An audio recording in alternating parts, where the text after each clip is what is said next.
예, 반갑습니다.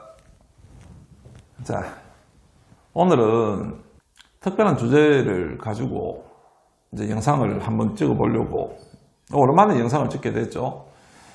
지금 제가 유튜브를 영상을 찍고 난 뒤에 지금 여러 군데 이제 유튜브들을 이제 영상 찍는 걸 보고 있다 보니까 참 마음에 걸리는 이제 부분이 현실 왜곡을 하시는 부분들이 굉장히 조금 많이 있더라고요.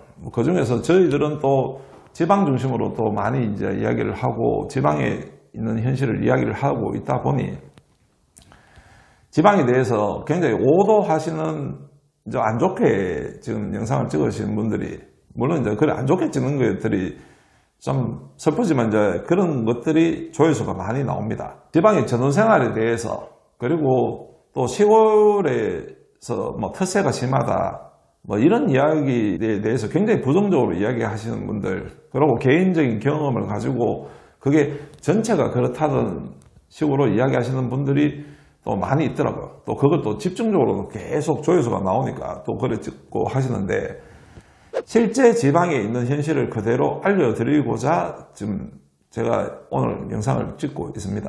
전원생활에 대해서 먼저 이야기를 드리면 전원생활에 대한 어떤 TV나 어떤 매체를 통해서 굉장히 좋은 부분만 부각되고 좀 환상을 가지고 있죠. 좋은 뷰에, 좋은 공기에, 좋은 환경에, 좋은 집에 뭐 잔디가 뭐 이쁘게 깔려져 있고 이런 데서 마음껏 뛰어놀고 지인들 와서 즐기고 이런 부분들이 미디어에 노출되고 있다 보니까 그런 데 대한 환상을 가지고 있죠. 자, 예전의 전원생활은 어땠냐 그러면 은퇴 후에 복잡한 도심에서 벗어나서 좀 한가한 목가적인 분위기의 시골에 와서 말년을 보내시겠다고 하시는 분들이 전원생활을 많이 이제 선호를 하셨어요. 그런데 지금 코로나가 생기고 이후에 부쩍 관심도가 높아졌어요. 뭐 사람들 많은 지역보다는 뭐 좀 젊은 층들이 애들을 시골에서 키우겠다는 생각도 많이 가지고 계시고 그래서 저는 전원생활에 대한 어떤 방송도 많고 또 환상도 많죠. 자, 전원생활이라는 게 극명의 장단점이 틀림없이 있습니다. 있는 것은 전원생활을 하시려고 하면 미리 거기 환경에 대해서 준비를 하시고 최소한 1년은 준비를 하시고 전원생활을 하셔야 돼요. 자, 어떤 부분이 있느냐 그러면 자, 우리가 생각하는 전원생활들은 대부분 전원생활을 하면 주위에 산이 있고 옆에 논밭이 있고 뭐 나무도 있고 풀도 있고 하기 때문에 실제 전원생활을 하려고 하면 제일 애로점을 많이 겪고 있는 부분들이 일단 벌레입니다. 벌레. 대도시에서는 아파트 안에서도 그렇고 중도시도 그렇지만 집안에 애들 키우는 집은 모기 한 마리만 날아다녀도 굉장히 이제 난리가 납니다. 애들 때문에 모기 잡는다고. 뭐 저도 그런 경험이 있는데 근데 전원생활을 하면 주위 환경 자체가 벌레가 많을 수밖에 없어요. 벌레가 많은 환경 속에서 이제 당연히 이제 그 부분은 산에 벌레가 없다면 그거는 죽은 산이겠죠. 그 생명체들이 이제 뭐 산 가까이 있으면 뱀도 나오고 뭐 여러 가지 이제 또 너무 이제 산에 이제 가까이 있으면 뭐 멧돼지 같은 경우도 이제 뭐 볼 수 있는 거 있고 밤 되면 고라니 소리가 굉장히 뭐 비명 지르는 소리처럼 들릴 때도 있습니다. 그러니까 이게 그런 환경을 예상을 하고 들어가셔야 돼요. 그래서 보통 전원생활을 하시는데 도심에서 오랫동안 생활을 하셨던 분들은 그 산속에 뚝 떨어지는데 마을에서 떨어지는데 다가 집을 짓고 전원생활을 하는 데에서 굉장히 어려움을 많이 겪습니다. 그래서 보통 가구수가 50가구 미만 정도 되는 시골 마을의 산 쪽에 마을에 이제 붙어서 산 쪽 뒤편 쪽에 그런 데가 전원주택들이 많이 지어져 있어요. 산세도 줄기고 그리고 앞에 마을이 있기 때문에 마을에서 이제 오는 이제 뭐 인터넷이라든지 전기수도 이런 사람들이 또 있기 때문에 치안도 이제 어느 정도 또 생각을 하시고 그 덜 외롭고 이래서 대부분 50가구 정도 미만에 되는 지역에 산 밑에 가보시면 전원주택들이 대부분 있습니다. 그런 환경에 뒤에 이제 산을 두고 있는 이유가 산을 뒤에 두고 있으면 나중에 산책을 하든 뭐 바람이 불든 뭐 이런 데 이제 막아주는 효과도 있고 그래서 산 밑에 가서 붙어보면 대부분 앞에 이제 어느 정도 뷰가 조금 잡히는 경우가 많아요. 큰 길만 다니시다가 그런 마을 안쪽으로 해서 들어가 보시면 어지간하면 거기에 전주택들이 이래 지어져 있는 경우가 많이 있습니다. 뭐 영 깡시골 안다면은 대부분은 그런 데 위치가 좋은 위치라고 보기 때문에 그리고 예전에는 마을로 전원주택을 많이 지었기 때문에 그건 별장 같은 개념으로 많이 지었고 지금은 그런 생활을 같이 영위하면서 이제 하기 위해서 그런 위치를 찾는데, 그 특정 내용들을 나홀로 주택이라든지 전원주택 입지가 안 되는데 전원주택을 지었는 경우를 두고 그걸 가지고 전원생활에 대해서 굉장히 비관적으로 이야기를 하시는데, 그런 부분에 대해서는 현실을 아셨으면 싶습니다. 그리고 전원주택을 도심생활 오래 하신 분들은 지을 수 있는 위치들이 있어요. 이제 그런 위치들을 찾아서 짓는 게 맞습니다. 벌레 문제는 요즘에 여러 가지 파는 이제 벌레를 퇴치할 수 있는 물건들이 많으니까 그런 것들을 좀 준비하시고 가셔야 되고, 그리고 관리의 문제인 거죠. 아파트 생활을 할 때는 관리실이 따로 있고 모든 부분들이 외부 관리를 다 하지만 단독주택 같은 경우에는 본인이 다 관리를 하셔야 됩니다. 특히 전원생활을 하시면 제일 많이 힘들어 하시는 부분들이 풀이 빨리 자란다는 이야기를 많이 하세요. 잔디 관리 참 쉽지 않습니다. 잔디가 넓으면 넓을수록 봄 되고 이러면 여기 각종 잡풀들, 이제 씨앗들이 이제 날라와가지고 잔디도 관리해야 되고 풀도 뽑으면 돌아서면 또 풀 뽑아야 되고 풀 뽑아야 되고 이런 경우들이 있습니다.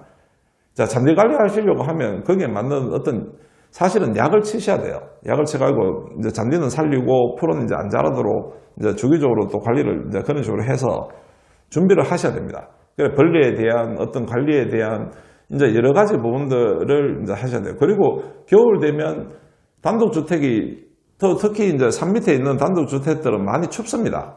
추우면 첫 번째 들어가는 생각이 난방비 이런 부분들이 이제 걱정이 되죠. 그래서 요즘에 전주택을 지을 때는 이게 태양열을 같이 병행해서 이제 짓는 경우가 많습니다. 태양열 판을 이제 깔아놓은 집들은 실제로 이제 전기 사용료가 3만 원 미만의 관리비가 굉장히 많이 줄어듭니다. 그러니까 그런 부분들도 집을 내가 살 때나 지을 때나 사고 난 다음에도 태양열 같은 그런 것들을 이용해서 전기나 난방이나 이런 비용들을 줄일 생각을 하셔야 됩니다. 그러니까 전원생활은 한상만 가지고 이제 들어오셔서도 안 되지만 관리가 어느 정도 내가 예상을 하고 들어오면 만족감이 굉장히 높습니다. 아침에 일어났을 때 스트레스도 덜 받고 전원생활을 하게 되면 시간이 천천히 흐른다고 이야기하시는 분들이 많아요. 굉장히 여유로워진다는 거죠, 마음이. 그러니까 정신적으로 힐링도 하고. 그러니까 이런 부분들이 이제 전원생활의 매력이고, 그런 부분들에 대해서 한 1년 전부터 조금 좀 준비를 하시고 들어오셔야 돼요. 교육 환경이라든지 시골 학교에 이제 일부러 보내시는 분들도 있고, 이러니까, 그런 학교 부분도 잘 알아보시면, 요즘에 어지간하면 또 스쿨버스들이 또 많이 다니니까, 그런 분도 활용하시면 됩니다. 제가 이제 보면서 마음이 불편했던 부분 중에 하나가 이제 시골 특세에 대한 이야기예요. 자, 그분이 어떤 시골 특세에 이제 피해를 보셔가지고, 그런 식으로 이제 영상을 찍고, 계속 그 부분에 대해서 이제 많이 강조를 하고 하니까, 제가 속상한 거는 일부에 지나지 않는 이야기를 전체의 어떤 시골 마을의 이야기인 것처럼 이제 이야기를 하시는 게 참 불편하더라고요. 지금 시골 현실은 어떠냐 그러면 예전에는 10년 전에는 50대가 청년이라고 이야기했는데 요즘 60대도 청년이라고 이야기합니다. 그만큼 고령화가 많이 되어 있어요. 그래서 어떤 마을에 가보면 50가구인데 들어가 보면 10가구도 없는 집도 많습니다. 40가구는 폐가처럼 방치되어 있고 이런 데도 많고, 그래서 누군가 이사 들어온다 하면 굉장히 좋아를 합니다. 그리고 여기에 또 문화 차이도 이해를 하셔야 돼요. 대도시 문화하고 시골 문화에는 차이가 있는 게, 이분들은 살아오신 환경들이 50년, 60년, 70년대를 살아오셨기 때문에 아직까지는 시골에서는 80년, 90년, 2000년대 어떤 환경들이, 그런 문화가 많이 남아 있습니다. 자, 그게 어떤 문화냐 그러면 공동체 문화예요. 공동체 문화. 옆집에 무슨 일이 있으면 그런 이야기를 많이 하죠. 옆집에 숟가락이 몇 개인지도 안다고. 그럴 정도로 이제 시골은 아직까지 공동체 문화가 이제 많이 남아있는 데가 시골이라고 보시면 됩니다. 그런데 도시는 안 그렇죠. 아파트 옆집은 어쩌다가 이제 얼굴 볼 수 있지만 바로 밑에 층만 돼도 누가 사는지도 모르고 누가 죽어나가도 잘 모릅니다. 그렇지만 시골은 저녁에 불이 안 들어와도 저 집에 무슨 일이 있나, 불이 왜 안 들어오지, 그 다음에 아침에 가봅니다. 그렇듯이 아직까지 공동체 문화가 많이 되어 있고, 그 시대를 살아오신 분들이 시골에 머물러 계신 거예요. 자, 일부 마을 이장들이나 일부 청년회나 이런 것들이 이제 조직이 되어 있는 지역에서, 그런 데서 마을 발전 기금이나 뭐다 해서 받아가지고 개인적으로 착복을 하든지 아니면 그걸 가지고 마을에 놀러를 다닌다든지 이런 이야기들을 많이 하시는데, 그런 지역은 소수입니다, 소수. 우리나라가 안전한 나라라고 그래서 범죄가 없습니까? 그렇듯이 시골이라 그래서 그런 사람들이 있습니다. 그런 사람들은 시골에서도 싫어해요. 그런 사람들을 사람들이 봤을 때 굉장히 안 좋게 봅니다. 저희 지역 같은 경우는 지역 발전기금이라든지 이런 경우가 없습니다. 그런데 대부분의 지역들이 그런 것처럼 이야기를 하시는 것들도 굉장히 좀 보면서 이 시골 사람들이 특히 연세가 높은 이런 분들이 무슨 사기꾼 취급을 당하고 무슨 깡패 취급을 당하고 도심 생활을 하지만 시골에 계신 부모님을 생각해보면 부모님들이 그래 불량스럽고 그런 분들이 많이 모여있다고 생각하십니까? 그 부분에 대해서 너무 보편화를 시켰는데 이게 영상의 조회수가 많이 나오다 보니까 그런 영상을 찍는 분들이 굉장히 많이 늘어나고 있어요. 그래서 이게 현실하고는 이제 전혀 다른데 도심에서는 봤을 때는 시골 사람들이 굉장히 이기적이고 돈만 밝히고 이런 사람들로 비춰지지 않을까에 대한 어떤 걱정이 되더라고요. 그래서 오늘 이 영상을 찍는 이유도 이제 그런 부분이 있습니다. 마을 발전기금이다 뭐 이래서 했는 거는 옛날에 20, 30년 전에 뭐 예전에 그런 부분들이 좀 많이 있었어요. 근데 현재는 그런 부분들이 거의 없다고 보시면 됩니다.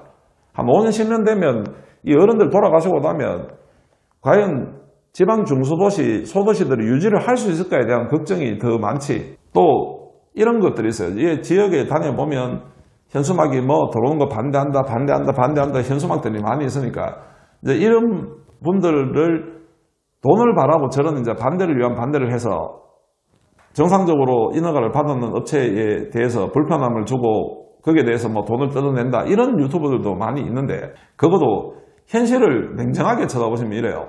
평생을 살아왔는 내 환경의 마을에 좋은 시설이 들어오는 것에 대해서 반대하는 사람은 아무도 없습니다. 자, 대도시의 혐오시설이라고 그러죠. 대도시의 혐오시설이 인허가가 잘 납니까? 안 나죠.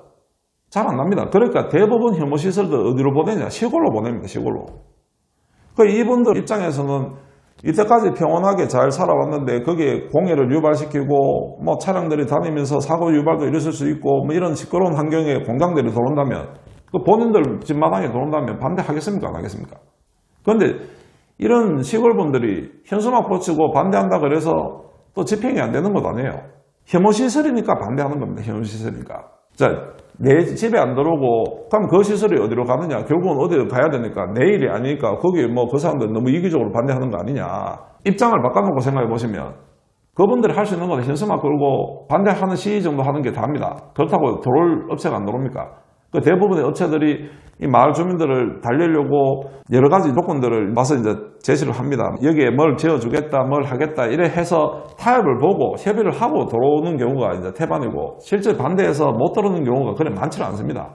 힘이 없어요. 노인분들이 시위 한 3일 하시면 다 지칩니다.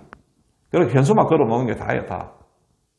그걸 외부에 성주에 사드가 배치되면서 사드 때문에 뭐 굉장히 반대를 하고 뭐 하니까 거기에 언론이 집중되고 하는데 거기에 반대하는 주민 일부의 나머지는 전부 외부 세력입니다. 무슨 단체, 무슨 뭐 시민단체 이런 단체들이 모여가지고 막 그 마을 주민들 부추기고 이 마을 주민들도 또 찬성하시는 분들 외에 또 일부 반대하시는 분들은 또 거기에 또 요즘 말대로 가스라이팅 당해서 뭐 반대를 하시고 또 그것 때문에 또 보상금을 많이 노리신 분도 있겠죠.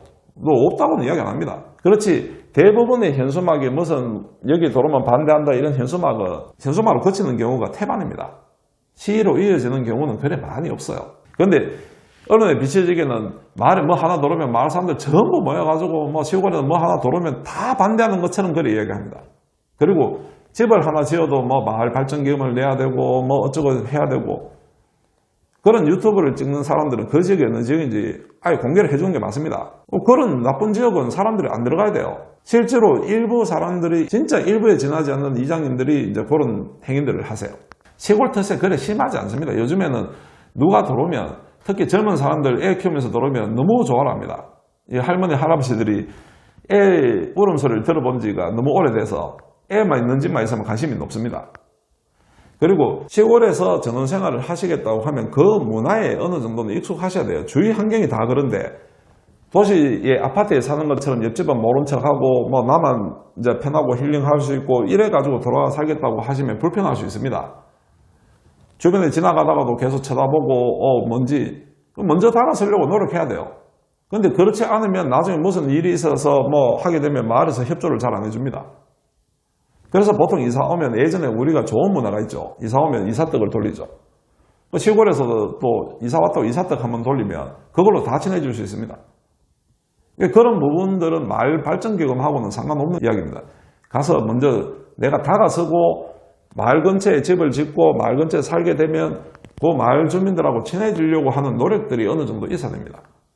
그렇지 않으면 자기가 본인이 노력 안 하는데 나중에 본인이 불편한 상황이 생겨서 뭘 좀 도와주십사 요청을 하게 되면 그분들이 과연 내일처럼 도와줄까요? 그런데 조금만 친해지면 시골 분들은 지나가면서 농작물 야채 같은 거 지금 야채 가격이 굉장히 비싼데 시골에서는 그냥 줍니다. 아직까지 시골 인심은 그래요. 서로 조금만 친분이 있으면 요 조금의 친분은 내가 다가서려고 노력해야 되지. 그게 마을 사람들이 새로 온 사람들을 뭐 잘왔다 하고 와서 환영해주는 그런 말이 누가 있겠습니까? 그래서 오늘은 제가 시골의 터세가 심하다. 그 예전 이야기입니다. 예전 이야기. 그리고 그걸로 인해서 시골 사람들이 전부 다 돈만 밝히고 터세도 심하고 뭐 마을 발전 기금이다. 그리고 전원생활 하면 무조건 폭망하는 것처럼 뭐 그런 식으로 이제 유튜브를 찍어서 어그로를 끄시는 분들이 많은데 그런 분들에 대해서 저는 굉장히 보면서 좀 많이 불편해서 이제 오늘 같은 영상을 찍을까 말까 고민을 하다가 오늘 같은 영상을 찍었습니다. 그래서 전원생활을 하려고 오시게 되면 미리 한 1년 정도 준비를 하시고 그리고 여기서 생활을 하시게 되면 거기에 있는 문화에 내가 먼저 다가선다고 생각하시고 돌아오시면 좋은 전원생활, 행복한 전원생활을 할 수 있습니다. 그리고 시골은 아직까지 시골 인심이 많이 남아 있습니다. 그런 부분들도 충분히 감안하셔가지고 전원생활을 꿈꾸실 때 참고를 하셨으면 합니다. 자, 오늘은 여기까지 하겠습니다. 예, 감사합니다.